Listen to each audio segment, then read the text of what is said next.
All right, now let's go into the book. So the book I was talking about is The Educated Elite in the Nigerian Society. It's a book written by E.B. Ayodele. From 1960 to 1966, within each region, intertribal tension increased rather than decreased, and in some places determined allegiance to political parties. Within each electoral unit, traditional feuds were revived, and sometimes this determined allegiance to political parties. Within the country, allegiance was geographically to the party founded around the largest ethnic group in each region. In the States today, the hydra-headed tribalism has ominously reared up its head. I believe that what they are complaining about as tribalism would not be there if you create a structure that factors that in to it. A major problem that Nigeria has is the assumption that we can create anything and that everybody will be okay with it. We don't care about what the people want. We don't care about the realities of the people. We just assume that we know what's best and we just do it like this. Oh my yewa.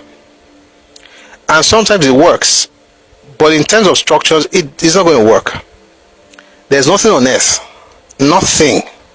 earth that will make me lose my heritage for Nigeria. Meanwhile, I take Nigeria to be very, very important to me. In other words, I don't have to do one or the other. I can be Yoruba and Nigerian. Those who complain of tribalism are those who tell you that just be Nigerian. And I'm like, why? Why? Why can't I be both? Right? And why don't you think that my being Yoruba is actually a plus for Nigeria? And by the way, it's a huge plus for Nigeria. Being Yoruba is a plus for Nigeria. And that's why you can be both and be proud and not feel like a tribalist. And I'm stopping to say that because most of the things that this man calls tribalism is similar to what some people call tribalism today. If you prefer yours, you are a tribalist. If you say, for instance, Yoruba people have to determine what happens in Yoruba and you're a tribalist, it is the assumption that Nigeria is a nation. It's not. What's the Yoruba word for nation? Anybody can help us, please? Orílẹ̀-èdè, ẹ̀ṣẹ̀. Orílẹ̀-èdè. There are two words that make up Orílẹ̀-èdè. Orílẹ̀-èdè. There are two words. There's Orílẹ̀, there's Èdè. Nigeria ò ní kankan méjì. Nigeria ò ní kankan méjì. Kò sí èdè kankan tá lè pè lóde Nigeria. And I think that's one of the major problems people had in the First Republic and people are still having today. Nigeria is a collection of nations. And that is not a minus. It's a plus. If we know how to manage it. We don't have to always shout, we must be one with tribalism, we must be clinical. We are different. And even this man said it, different ideologies, different visions, different this, different that. Some people want to destroy everybody to be able to make what they consider to be progress. I don't care about your downfall. I want you to win as I win.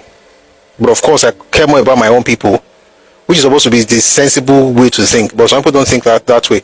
I don't have to force you not to think that way. If that is how your deity, your Eleda, your God made you, that's fine. But it must not affect me. So what does that mean? You create a structure where the person who is a thief can steal, but can only steal something from his family members. He cannot come to my house. There's a wall. We cannot live in the same estate too. I'm not saying that we have to break the estate down. I'm just saying that he must be kept within his place to be stealing. And if he crosses to my house to steal, he will be dealt with. And in your life, you cannot say it's because of tribalism. That's the point.